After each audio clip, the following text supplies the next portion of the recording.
નમસ્કાર વિદ્યાર્થી મિત્રો, હું સંજય ગોહેલ આપ સર્વ વિદ્યાર્થી મિત્રોનું હાર્દિક સ્વાગત કરું છું.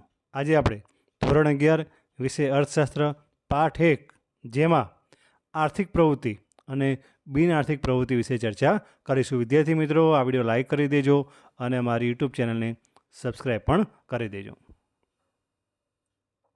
આર્થિક પ્રવૃત્તિ કોને કહેવાય અને બિન આર્થિક પ્રવૃત્તિ કોને કહેવાય?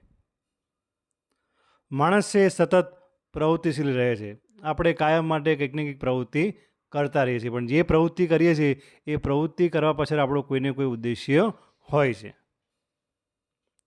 તે દિવસ દરમિયાન અનેક પ્રવૃત્તિ કરે છે.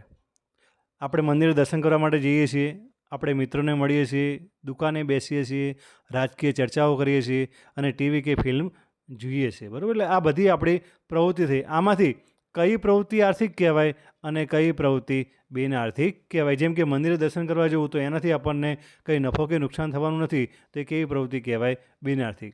દુકાને બેસવું તો કેવી પ્રવૃત્તિ કહેવાય? આર્થિક પ્રવૃત્તિ. તો આપણે જોઈશું કે આર્થિક પ્રવૃત્તિ કોને કહેવાય અને બિન આર્થિક પ્રવૃત્તિ કોને કહેવાય.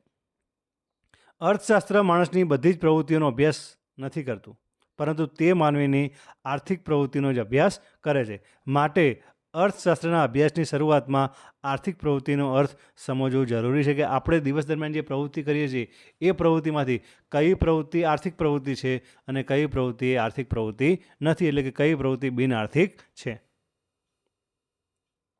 આર્થિક પ્રવૃત્તિનો અર્થ. આર્થિક પ્રવૃત્તિ કોને કહેવાય? માણસ પોતાની જરૂરિયાતો સંતોષવાના હેતુસર વસ્તુઓ અને સેવાઓના વિનિમય માટે આવક મેળવવાની કે ખર્ચ કરવાની જે પ્રવૃત્તિ કરે છે તે આર્થિક પ્રવૃત્તિ છે.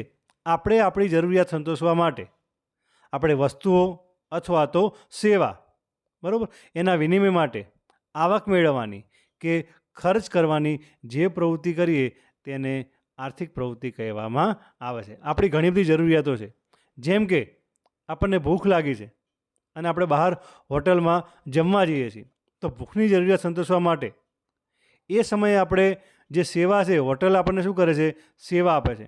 તો એ સમયે આપણે સેવાઓનો વિનિમય કરીએ છીએ અને એ સમયે આપણે ખર્ચ કરીએ છીએ, તો કેવી પ્રવૃત્તિ કહેવાય? આર્થિક પ્રવૃત્તિ કહી શકાય. આર્થિક પ્રવૃત્તિમાં વસ્તુ પણ હોઈ શકે અને સેવા પણ હોઈ શકે. જેમ કે આપણે કોઈ દુકાને જઈએ અને ટીવી ખરીદીને લાવીએ તો એ શું કહેવાય? વસ્તુ. એ કેવી પ્રવૃત્તિ કહેવાય? વસ્તુની આર્થિક પ્રવૃત્તિ. પણ આપણે બેંકમાં જઈએ છીએ અને બેંક આપણને ચેક આપીએ છીએ અને બેંક આપણને રોકડ આપે છે, તો એ શું કહેવાય? સેવા. બરાબર? એટલે કે આર્થિક પ્રવૃત્તિમાં વસ્તુ પણ હોઈ શકે અને સેવા પણ હોઈ શકે અને તેમાં વિનિમય થવો જોઈએ અને તેમાં આવક મેળવવાની કે ખર્ચ કરવાની પ્રવૃત્તિ હોવી જોઈએ, તો તે પ્રવૃત્તિ આર્થિક પ્રવૃત્તિ કહી શકાય. આર્થિક પ્રવૃત્તિમાં 3 બાબતો મહત્ત્વની છે. એક આવક, ખર્ચ અને વિનિમય. વિનિમય એટલે કે વસ્તુની આપલે. વસ્તુની આપલે થવી જોઈએ. જો વસ્તુ કે સેવાની આપલે થાય તો જ એને આપણે વિનિમય કહી શકીએ.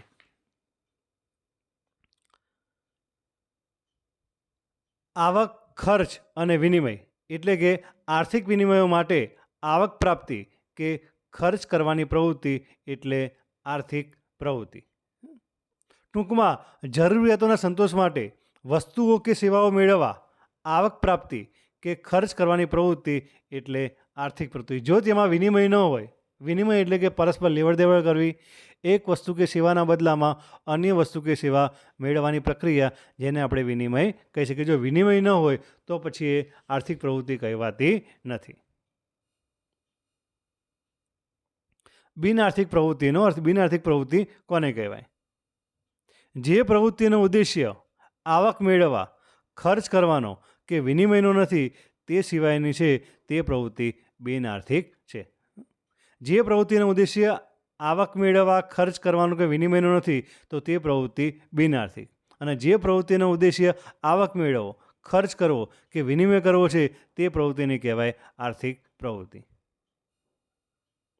દાખલા તરીકે દયા, માયા, પ્રેમ જેવી લાગણીઓથી પ્રેરાઈને થયેલી પ્રવૃત્તિ એ બિન આર્થિક છે. જે પ્રવૃત્તિમાં માત્ર આવક કે માત્ર ખર્ચ હોય પણ જો વિનિમય ન હોય તો તે પ્રવૃત્તિ બિન આર્થિક છે. દાખલા તરીકે દાન આપવાની પ્રવૃત્તિ. આપણે કોઈને દાન આપીએ તો દાન આપવું એ શું કહેવાય? આપણા માટે ખર્ચ કહેવાય. પણ એમાં કોઈ વિનિમય થતો નથી, એટલે કે બદલામાં આપણને કંઈ મળતું નથી. તો એ જે પ્રવૃત્તિ છે એ પ્રવૃત્તિ કેવી કહેવાય? બિન આર્થિક પ્રવૃત્તિ. અહીં ખર્ચ થાય છે પણ સામે પ્રત્યક્ષ રીતે આપણને કશું મળતું નથી. અથવા તમે મંદિરમાં દર્શન કરવા માટે જાઓ અને દર્શન કરવા માટે તમે જાઓ અને 10 રૂપિયા તમે મંદિરમાં તમે મૂકો, તો તમારે ખર્ચ થયો પણ બદલામાં તમને કશું મળતું નથી. તો એ જે પ્રવૃત્તિ છે એ કેવી પ્રવૃત્તિ કહેવાય? બિન આર્થિક પ્રવૃત્તિ. આ વ્યાખ્યા પરથી એમ તારવી શકાય કે વ્યક્તિ કશુંક મેળવવાની આશા સાથે લાભ અને ગેરલાભની તુલના સાથે જે પ્રવૃત્તિઓ કરે છે તે આર્થિક પ્રવૃત્તિ છે. આપણે કે પ્રવૃત્તિ કરીએ અને જેનાથી આપણે લાભ કે ગેરલાભ થાય તો એ જે પ્રવૃત્તિ છે તે આર્થિક પ્રવૃત્તિ, જેમાં વિનિમય થવો જરૂરી છે. વિનિમય એટલે કે વસ્તુની પરસ્પર લેવડ દેવડ, આપવું અને લેવું. આર્થિક પ્રવૃત્તિની સ્પષ્ટ સમજ મેળવવા માટે આપણે નીચેના ઉદાહરણો જોઈએ. તો હોટલમાં જઈને જમવું, ખર્ચ કરીને જરૂરિયાત સંતોષવી, કેવી પ્રવૃત્તિ કહેવાય? આર્થિક પ્રવૃત્તિ. થિયેટરમાં જઈને ફિલ્મ જોવી, ખર્ચ કરીને મનોરંજન મેળવવું, શું કહેવાય? આર્થિક પ્રવૃત્તિ. ખેતરમાં જઈને મહેનત કરવી, શ્રમ કરીને ઉત્પાદન મેળવવું, એ પણ શું કહેવાય? આર્થિક પ્રવૃત્તિ. અને શાળામાં બાળકોને ભણાવી પગાર મેળવવો, એ પણ શું કહેવાય? સેવા આપીને આવક મેળવવી. હવે જ્યારે શિક્ષક છે એ શાળામાં ભણાવે છે તો બદલામાં વિદ્યાર્થીને કંઈ વસ્તુ નથી મળતી, પણ વિદ્યાર્થીને શું મળે છે? સેવા મળે છે. તો તે કેવી પ્રવૃત્તિ કહેવાય? આર્થિક પ્રવૃત્તિ કહી શકાય. આમ માણસની અનેક જરૂરિયાતો છે અને આ જરૂરિયાતો પૂરી કરવા માટે જે વસ્તુઓ કે સેવાઓની જરૂર પડે છે તે મેળવવા માટે આપણે અથવા તો વસ્તુ કે સેવા આપવી પડે છે અથવા નાણાં આપવા પડે છે. અને આ બદલામાં આપવાની વસ્તુ, સેવા કે નાણાં મેળવવા માટે આપણી પાસે જે વસ્તુ, સેવા, શ્રમ છે તે બદલામાં આપણે આપવા પડે છે. દાખલા તરીકે ખેડૂતને મોટરસાયકલની જરૂરિયાત છે. હવે મોટરસાયકલ મેળવવા માટે નાણાંની જરૂર પડે છે. માટે ખેડૂત ખેતરમાં મહેનત કરી શ્રમ દ્વારા અનાજ ઉગાડે છે, એટલે કે એને પોતાનો શ્રમ આપ્યો. અનાજ વેચીને નાણાં મેળવે છે અને આ નાણાં દ્વારા તે મોટરસાયકલ મેળવે છે. તો કેવી પ્રવૃત્તિ કહેવાય? આર્થિક પ્રવૃત્તિ કહી શકાય. આવું જ અભિનેતા, શિક્ષક, વકીલ, મૂડીપતિ બધા જ કરે છે. અને આ કશુંક મેળવવા માટે આવક પ્રાપ્ત કરવાની કે ખર્ચ કરવાની પ્રવૃત્તિ એ આર્થિક પ્રવૃત્તિ છે. તમે શિક્ષણ મેળવો છો તે પણ આર્થિક પ્રવૃત્તિ છે, કારણ કે તમે શિક્ષણ દ્વારા ડિગ્રી દ્વારા નોકરી અને નોકરી દ્વારા પગાર અને પગાર દ્વારા જરૂરિયાત સંતોષવા માગો છો. આપણી કોઈ પણ જરૂરિયાત છે એ જરૂરિયાત પૂરી કરવા માટે આપણે શું કરવું પડે? પગાર જોઈએ. પગાર આપણને ક્યારે મળે? જ્યારે આપણે નોકરી કરીએ ત્યારે.